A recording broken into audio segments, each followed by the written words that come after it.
This show fucking sucks. This show is fucking garbage. So, hey everyone, this is Michael again. Welcome to the Monday Night Raw review. Raw is from the Amway Center in Orlando. What can I say about tonight's show? Show is fucking garbage. This show is fucking terrible tonight. This is one of the worst Monday Night Raws of the year, in my opinion. So what do we get tonight? We had Buddy Murphy and Seth Rollins versus Dominik Mysterio and Humberto Carrillo. How many times are we going to see Dominik versus Seth Rollins or Buddy Murphy? This is like the 1,000th time. This is Bruce Pritchard not giving a shit. He's like, oh yeah, let's keep putting this on TV. Let's keep putting Dominik Mysterio and Seth Rollins and Buddy Murphy on there. So let's keep this whole Rollins and Mysterio family storyline or feud going. I mean, I can't wait for this feud to be over. Cannot wait. We had Mandy Rose, Dana Brooke, and Asuka versus Natalya, Zelina, Vega, and Lana in a 6-woman tag team match. Yes, like that's entertaining there. Once again, Apollo Crews and Ricochet. They end up taking on the Hurt Business, Bobby Lashley and Shelton Benjamin. Unbelievable. It's like we're watching a rerun. A Monday Night Raw rerun. And then we had in the main event Randy Orton, Dolph Ziggler, and Robert Roode versus the Street Profits and Drew McIntyre. 6-man tag. Didn't we just see Roode and McIntyre go at it last week? So we got that again. But only we have Orton and Dolph in it. And the Street Profits. Oh, man. And then Keith Lee was put in the match. He's put in a match against Braun Strowman. Man, WWE does not know how to fucking book Keith Lee right. Since his call up to the main roster, in the matches that he had, it either ended in disqualification or a fuck finish, or they put Keith Lee with a guy who can't lose. You know, Keith Lee can't lose the match, and hell, Braun Strowman, the match that we saw tonight, neither men couldn't lose. It doesn't make any sense. Remember when we all loved Keith Lee in NXT and how he was booked actually right in NXT? And then when they brought him up to the main roster, they changed his music to some fucking shitty ass new music. And then they put him in a singlet. Unbelievable. Unbelievable at how WWE is booking Keith Lee like this. It's terrible. It's awful. So let's jump right into the Monday Night Raw review. Monday Night Raw opened up with Randy Orton backstage. He delivers a generic promo that we have seen many times with him talking about McIntyre. And he ended up saying that he didn't leave Clash of Champions with the WWE Championship. Instead, he left in an ambulance. He ended up saying that he doesn't remember a lot from the ride, but he does remember his match with Drew McIntyre. He said he remembered Big Show chokeslamming him through the announce table. He remembers being ambushed by Christian backstage in the catering area. He also said he remembers Shawn Michaels delivering the Sweet Chin music on the ambulance and knocking him off the ambulance. And he ended up saying that he remembered McIntyre kicking him and closing the ambulance doors, locking him in the ambulance, which Ric Flair ended up driving off. And Orton ended up saying that he felt nothing but darkness and pain. And he ended up saying fast forward to the next night on Monday Night Raw after Clash of Champions. He said he saw McIntyre standing in the ring with his mentors, celebrating. And he ended up saying that they laughed, they celebrated, and they played poker. Big Show, Christian, Shawn Michaels, and Ric Flair. He ended up saying that the saying goes, for every action, there's an equal and opposite reaction. He ended up saying that after the actions that the Legends took at Clash of Champions, he felt obligated to treat them to an equal and opposite reaction by reintroducing them to the Legend Killer last week. Orton ended up saying that he needed to guarantee they all saw and felt everything he did when those ambulance doors closed. Orton went on to say about how the Legends panicked. He said that Big Show tried to fight back, and Orton ended up recalling how he took him down. That was when Randy Orton went into their lounge, shut the lights, and Orton was wearing the night vision goggles, as what we saw at the end of last week's Monday Night Raw. So he ended up saying that he walked right over to Christian, who had his head on a swivel, looking for help. Orton ended up saying that he crept up to Christian and whispered to him, "Say hi to Edge for me." Orton went on to say that he recalled how Shawn Michaels tried to use a chair that he was sitting in, and that Orton used the chair on him. He ended up saying that Flair was trying to get out the door, and he also met his fate. Orton ended up saying that he wishes he could have seen McIntyre's reaction when he witnessed the price paid when he crossed the Legend Killer. Orton went on to say that Bill has not been paid in full and won't be until he's the WWE champion. He ended up going on to say that this isn't over until he says it is. He ended up saying that last week, Drew still has hell to be paid. So Orton was speaking directly to McIntyre, and he ended up saying that he can tell anyone that will listen that he wants to cement his legacy as the WWE champion. Orton ended up saying that legacy will be waiting for McIntyre if he survives one more WWE championship match against him, Randy Orton, inside Hell in a Cell. So then we see the door swings open in the room where Orton was. It was actually in the Legends Lounge because it still had the sign on the door. So McIntyre was there. Orton ended up standing up. He had a chair in hand, Orton, and it was blocked by McIntyre. McIntyre ended up threatening Randy Orton, started punching Orton, and officials ended up running into the room, ended up pulling McIntyre off of Orton. Orton then slithered away and ran out of the room. And that was basically that. Monday Night Raw went to commercial. Same generic Randy Orton promo that he keeps on delivering, talking about McIntyre. Of course, we're getting another rematch. Randy Orton versus Drew McIntyre. Hell in a Cell. WWE Championship on the line. And then we had the 6-woman tag team match. Zelina, Vega, Lana, and Natalya versus Mandy, Rose, Dana Brooke, and Asuka. This match was god-awful. Mandy Rose, Asuka, and Dana Brooke end up winning the match. We had Mandy Rose end up delivering a knee strike to Lana. Mandy Rose end up covering Lana for the pin. And there you go. Mandy Rose, Asuka, and Dana Brooke win this god-awful 6-women's tag team match. Post-match, we had Nia Jax and Shayna Baszler, the women's tag team champions, come out.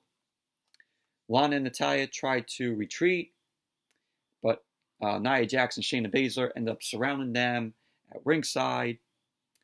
Natalya was trying to hold Lana up. Natalya then tried to fight, but Nia Jax ended up dropping her with a headbutt. Nia Jax then held Natalya while Shayna Baszler was clearing the announce table off. Nia Jax ended up scooping Natalya on her shoulders, but Lana ended up making the save. Nia Jax then ended up punching Lana. And then once again, for the third time in recent weeks, we had Nia Jax slam Lana into the announce table. And that was that. So, third time Lana goes through the announce table. Man, this is WWE still punishing Lana because her husband is working for the enemy. And the enemy, of course, is none other than AEW. So that's why WWE wants to get revenge by taking it out on Lana. There you go. Nothing new. What's it going to be now? Next week is going to be the fourth time we're going to see Lana go through the announce table. Hell, probably we might see her go through the announce table 10 fucking times in the upcoming weeks.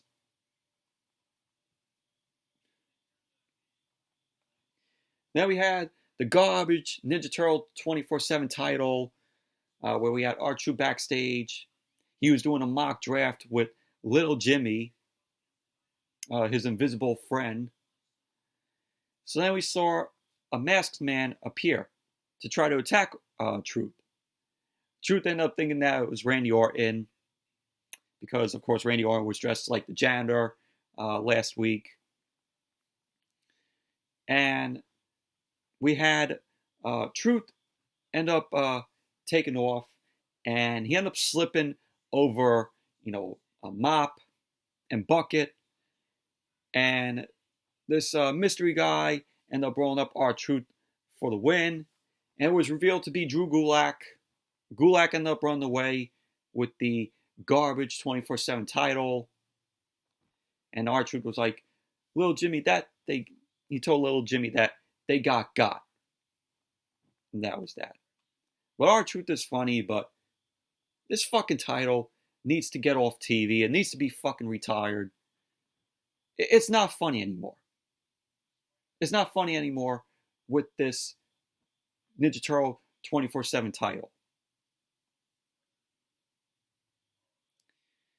And then we saw Mustafa Ali, Ricochet, and Apollo Crews backstage. MVP ended up walking up. Mustafa Ali ended up telling MVP that he doesn't want to hear his excuse for why he pinned him last week. So MVP ended up dismissing them and ended up saying that he heard them talking about the draft. He ended up saying that for one night only, he's got an opening in the Hurt Business. He ended up pointing out how Cedric Alexander used to say no, but he finally said yes and joined the Hurt Business. And once again, Cedric Alexander wasn't on the show tonight. This is the second straight week that he wasn't on. So MVP ended up saying that he doesn't care if they get drafted to SmackDown this week, and that they can get a spot in the black and gold in the Hurt Business. MVP ended up walking off, and Apollo Crews ended up telling Ricochet and Mustafa Ali not to pay attention to MVP because all MVP does is talk.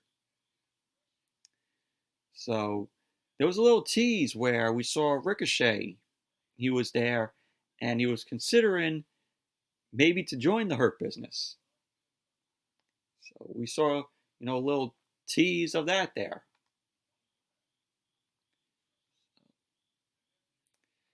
And then we saw Seth Rollins and Buddy Murphy versus Dominik and Humberto Carrillo. Before the match got underway, we saw Buddy Murphy and Seth Rollins Rollins ended up saying that they talked about this earlier in the week, him and Buddy Murphy, because they were in the ring, and Rollins ended up saying now is not the time because they have an important match. So Rollins ended up yelling at Buddy Murphy to give him the mic. And Murphy ended up saying that he has something to get off his chest. He ended up saying that he's been the disciple for months and that he's done everything Rollins wanted. And he ended up saying the last few weeks, if Rollins wanted him to be his disciple any longer, he wanted Seth to apologize to him. But he ended up saying, but not to him. He wants Rollins to apologize to Aaliyah. So Rollins then got upset. He was yelling in Buddy Murphy's face, asking if he understands who he's talking to. Rollins ended up saying that he saved Buddy Murphy and that he's the Messiah and Murphy is the disciple. So Rollins ended up asking why he should apologize to Aaliyah when he went easy on her. And, it was just that. And Rollins went on and told Buddy Murphy to get this through his head. He ended up telling Murphy, you're the disciple, I'm the Messiah. So that was basically that. And then the other match got in the way. We had Dominik and Humberto come out. Buddy Murphy ended up fighting off Humberto Carrillo. He then pulled Dominik off of Seth Rollins in the corner. It's the same thing that we've seen.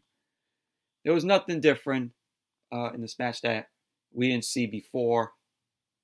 Seth Rollins and Buddy Murphy versus Dominik. How many times have we seen this? Buddy Murphy and Seth Rollins end up winning. We had Buddy Murphy end up covering Humberto Carrillo. So that was that. Buddy Murphy and Seth Rollins win. Whatever. So after they won the match, we saw Buddy Murphy. He immediately marched to the back. So Buddy Murphy then glanced back, and he doesn't want to, hear from Rollins. So Buddy Murphy ended up marching to the back. So that was that. And then we had Adam Pearce backstage, the guy who gets more TV time than Bianca Belair. Get Adam Pearce off of TV, please. He brings nothing to the show. Absolutely nothing. So Braun Strowman approached Pearce. And he ended up saying that he knows Raw Underground isn't happening. And that he didn't drive all this way for nothing. And that he wants a match. So he can give someone these hands. Well, with Braun Strowman saying Raw Underground isn't happening, I was like, thank God it's not happening for a second week. And you know what this tells me? This tells me WWE has possibly canceled Raw Underground because they probably knew it was a failure from the start. And you know what? If it is canceled, I am happy. I am so happy. Because it was a failure. Raw failure ground. That's what I call it. Because it was a failure. So Braun Strowman ended up saying that he threatens to destroy the locker room if he can't get a match. Pearce ended up saying that we might be seeing more of Strowman after the draft. But Pearce ended up giving Strowman a exhibition match. Strowman ended up asking, what the hell is that, to Adam Pearce. Pearce ended up saying that he can find Strowman an opponent and that the match will not be sanctioned. Strowman ended up saying that if this means somebody will get these hands, then he's all right with it. So Pearce ended up telling Strowman, it's a deal. So Keith Lee then walks up. Pearce ended up acknowledging Keith Lee. Keith Lee ended up saying, sign me up. And so that was that.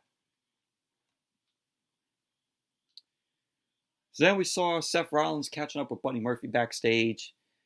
Rollins ended up saying that Buddy Murphy wants him to apologize, but he thinks Murphy is the one who needs to apologize.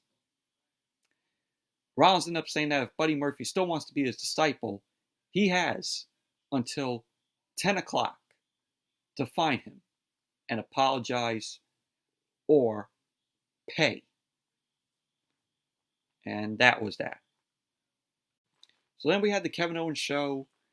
Kevin Owens was out there. Kevin Owens ended up cutting off Mike Rome because Mike Rome was going to introduce Kevin Owens. Owens ended up saying that things are different tonight because he feels different. He ended up saying that he realized that people are right when they say that when the Fiend touches you, you change. So Kevin Owens ends up saying that he feels change because on SmackDown this past Friday, he felt the presence of the Fiend for the first time. He ended up saying that his presence is still with him.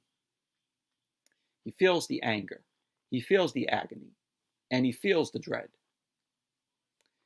He ended up saying that's why the Kevin Owens show is different. He ended up saying that it's not about having a nice chat with his guest. He ended up saying that we're not going to need these. So Kevin Owens ended up tossing the chairs out of the ring. The KO show sign out of the ring. He ended up saying that tonight's show is about that. So he points to the screen, and we saw the replay of the Kevin Owens show segment from Friday on SmackDown with his guest Alexa Bliss, where the Fiend ended up coming out, and he ended up putting Kevin Owens down with the mandible claw. So then after that, Kevin Owens ended up saying that it's hard to find the words to explain how that felt. He ended up saying that he'll never forget the feeling of the mandible claw. He said he couldn't think or move. He was paralyzed. Kevin Owens ended up saying that he doesn't know what it is with these dark, tortured souls and how they have a problem with him. And he mentions, of course, the Fiend and, of course, Aleister Black. So Kevin Owens was like, who's going to come next week? Is it going to be the Brood?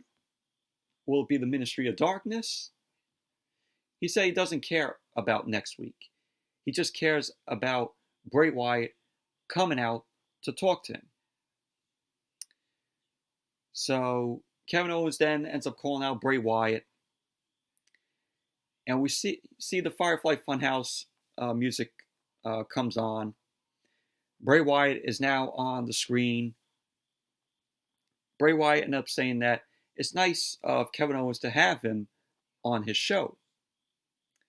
And Bray Wyatt was like, oh, me and Kevin Owens are friends now. So Bray Wyatt ended up writing a song about friends. He ended up performing it. Kevin Owens ended up cutting him off. And he ended up saying that they're not friends. But they could have been until Bray Wyatt attacked him on SmackDown. Kevin Owens ended up saying that Bray Wyatt won't be able to brainwash him like he did with Alexa. So Kevin Owens ended up telling Bray Wyatt to come in the ring so he doesn't have to wait until Friday to beat the hell out of him. Bray Wyatt ended up telling Kevin Owens, oh, that's not nice. So he ended up telling Kevin Owens that he doesn't like bullies, and neither does he.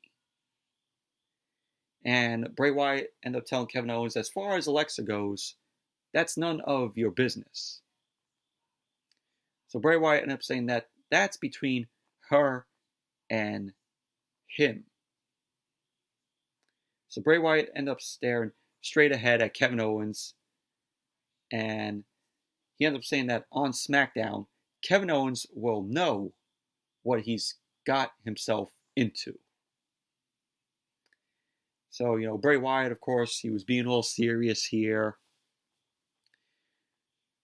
So then he ends up commenting on being friends. He goes back into his, happy mood, Bray Wyatt. And he comments on being friends with Kevin Owens one more time. So Bray Wyatt then waved goodbye to Kevin Owens, ends the segment. Then Kevin Owens ended up saying that he knows what that translates to.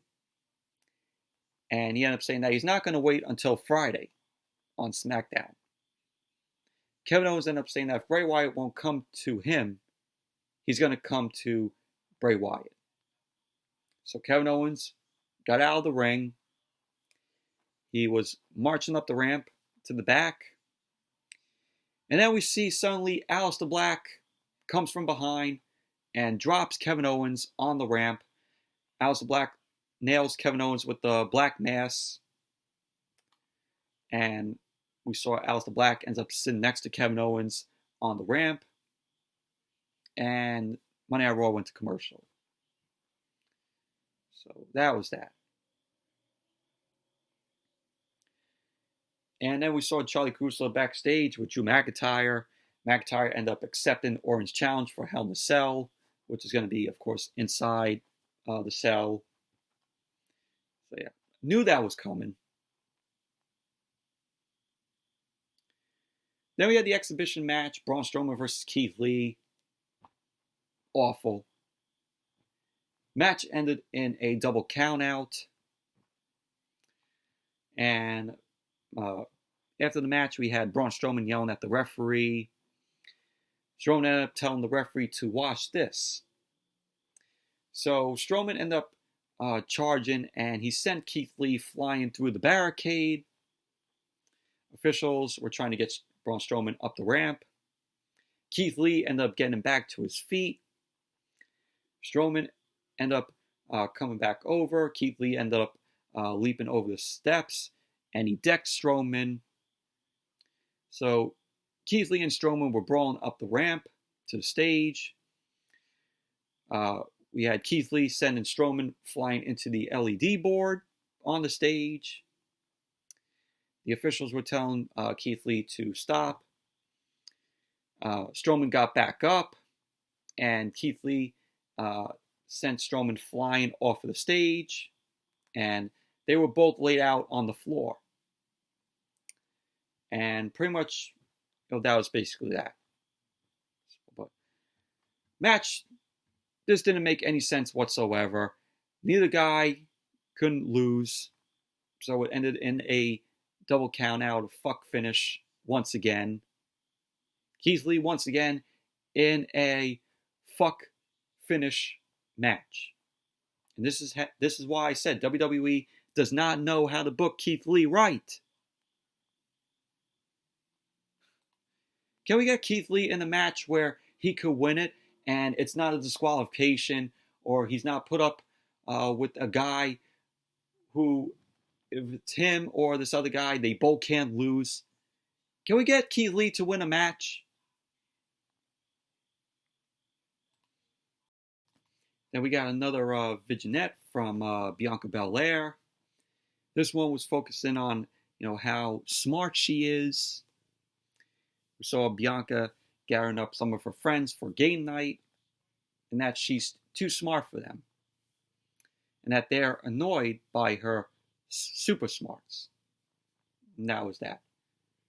Can we get Bianca in the ring, please? Can we stop having these vignettes and get her into the ring? Then we had Drew Gulak running backstage. R-Truth appeared as also Akira Tozawa. We had Gulak, Tozawa, and R-Truth end up in a trash can, this dumpster. And we see, what is happening. The referee ends up smacking the side of the trash can. And R-Truth ended up emerging from the dumpster with the Jobber Ninja Turtle 24/7 title.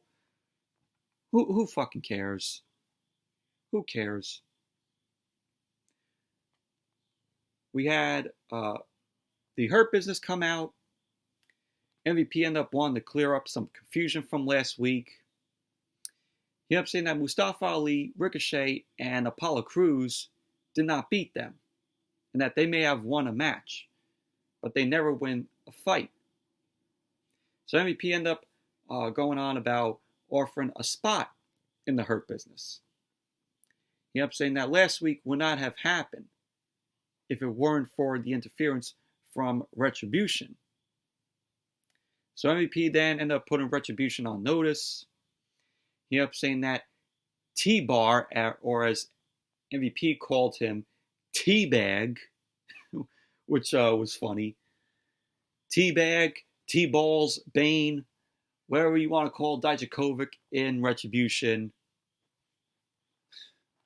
And he says his group have been running around trying to scare people with their masks, like Halloween. So out came Ricochet, Mustafa Ali, and Apollo Crews. They go on about how MVP is always full of excuses.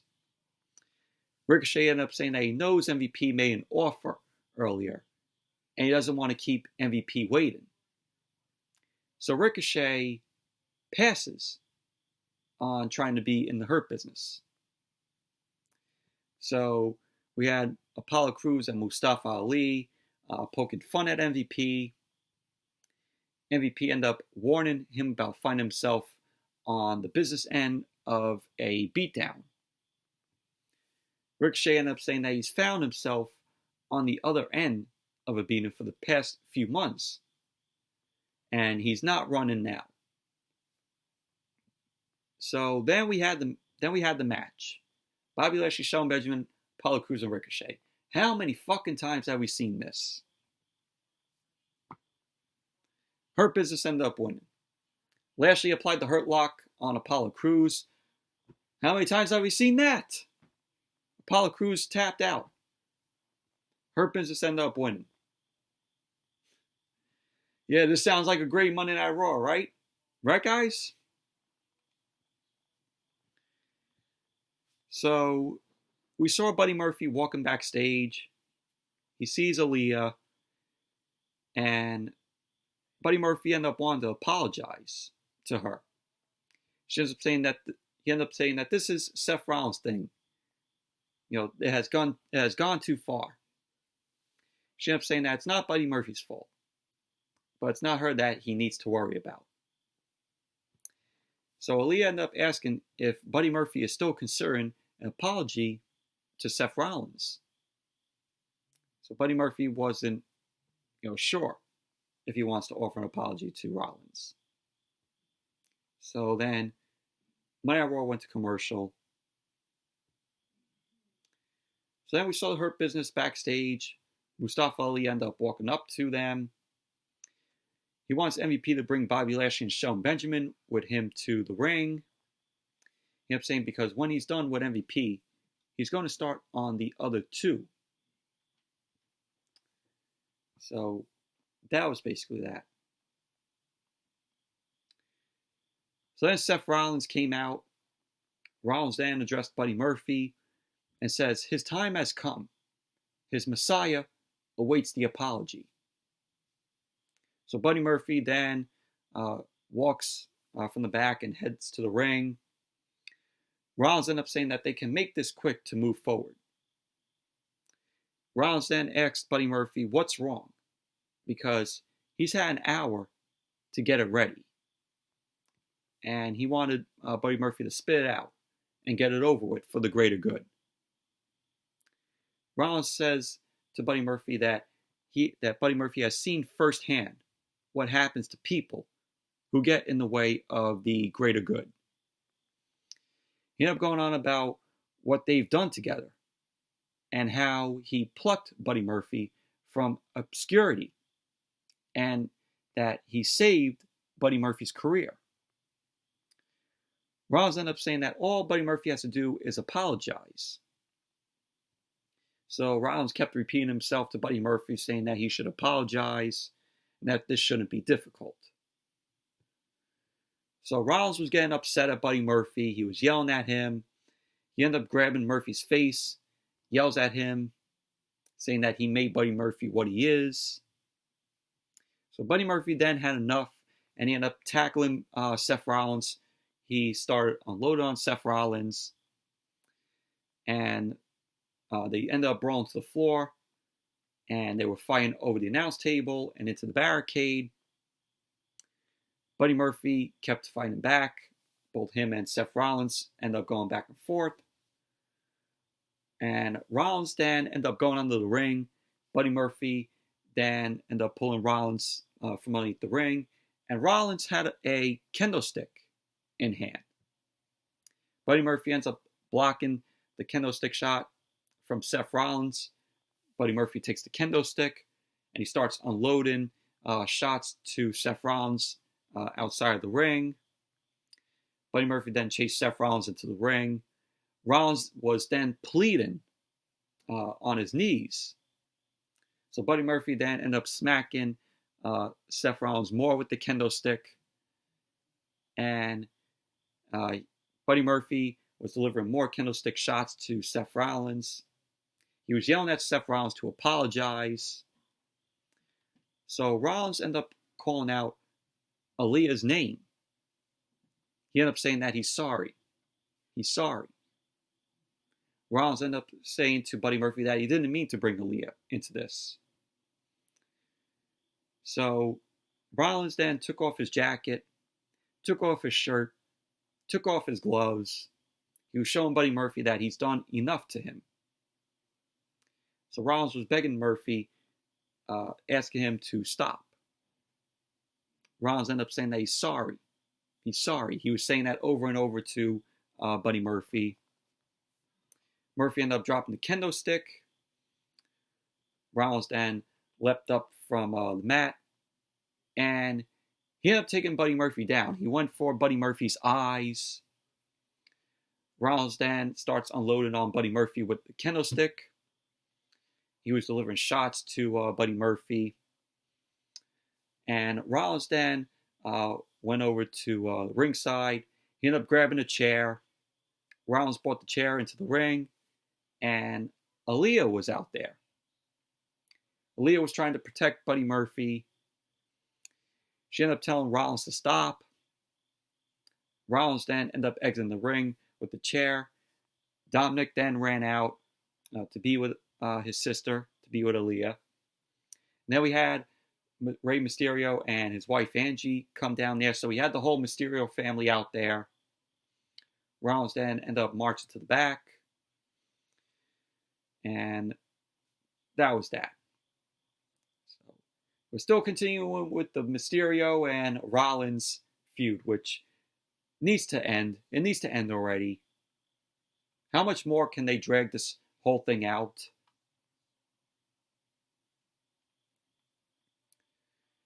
So then we had the Riott Squad, Ruby Riott and Liv Morgan versus Nia Jax and Shayna Baszler. Women's tag team titles were on the line. The match was just in my opinion. Shayna Baszler and Nia Jax ended up winning.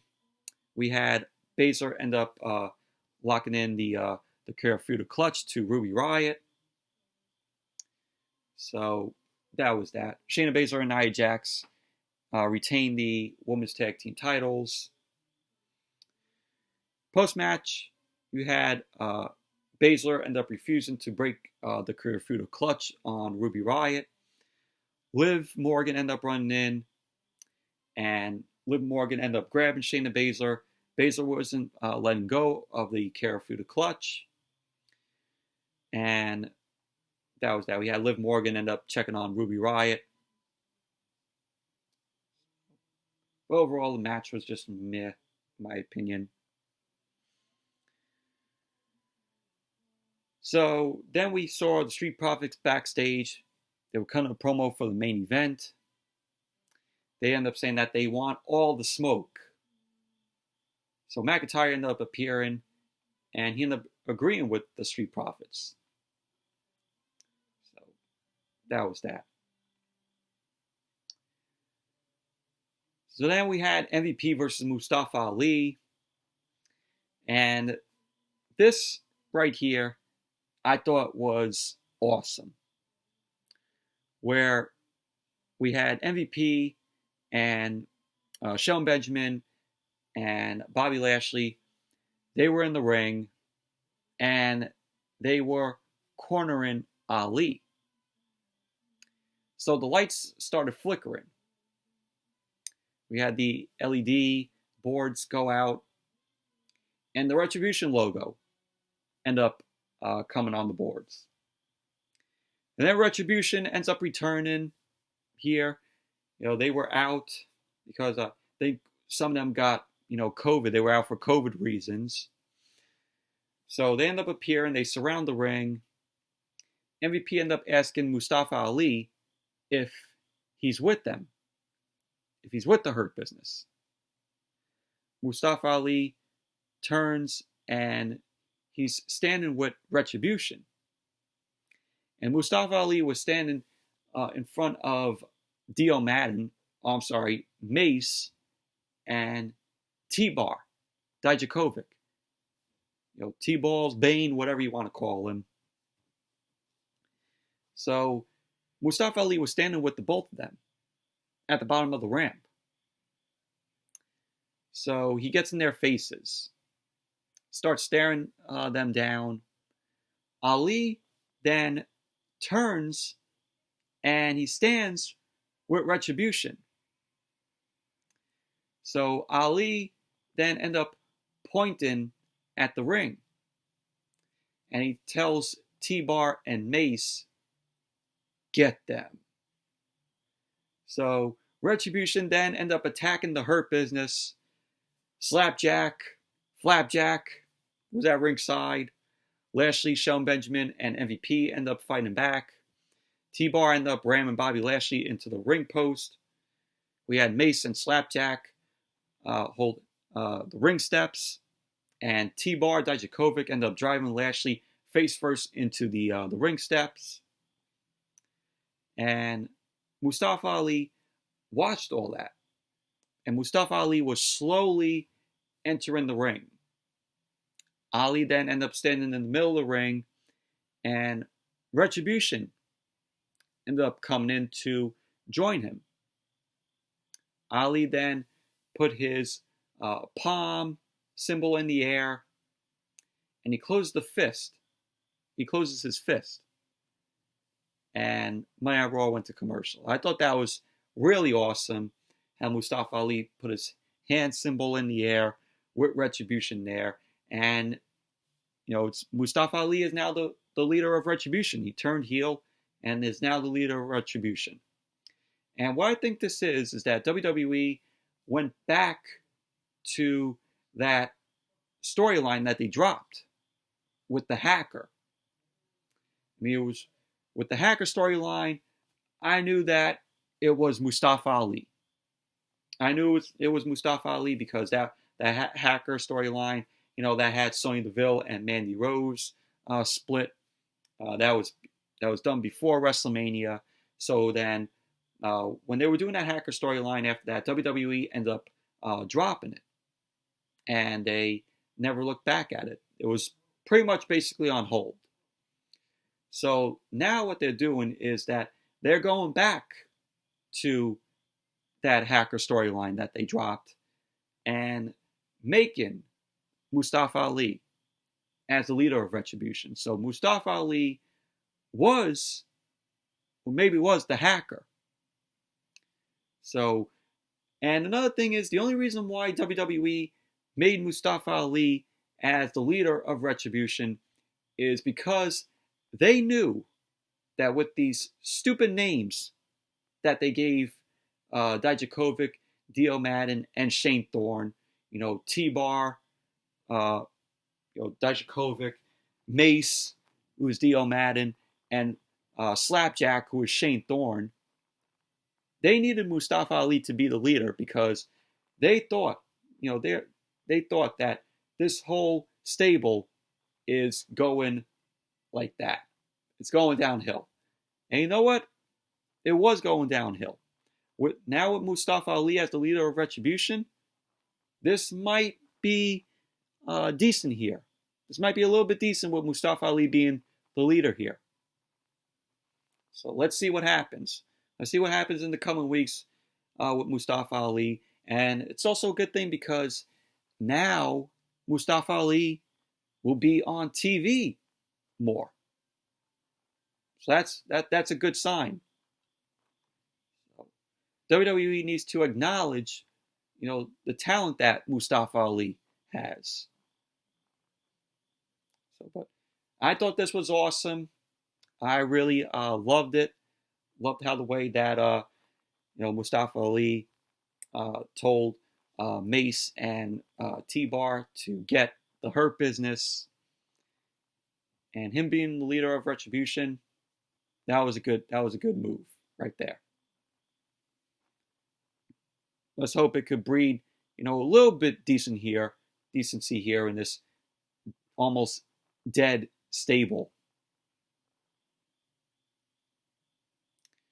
So then we had the main event, McIntyre and the Street Profits versus Randy Orton, Robert Roode, and Dolph Ziggler. Who gives a shit? Who gave a shit about this main event? Orton, Dolph Ziggler, and Robert Roode end up getting the win. We had Roode, we had McIntyre end up hitting Roode with the Claymore once again, as what we've seen last week. And then Randy Orton ended up taking advantage, and he ended up RKOing McIntyre. Orton went for the cover, and there you go. Orton, Dolph, and Robert Roode end up winning this 6-man tag. It was whatever. And that was how Monday Night Raw went off the air. But garbage show. This is one of the worst Monday Night Raws of the year. Absolutely terrible. The only thing that was good about this show was Mustafa Ali being the leader of Retribution. Everything outside of that, fucking garbage. It was like a rerun. It was a rerun Monday Night Raw. But anyways, that's it for the Monday Night Raw review. Thank you all for watching. Hope you all enjoyed this review, and definitely give the video a thumbs up, comment, subscribe, and until the next video, I'll see you all later.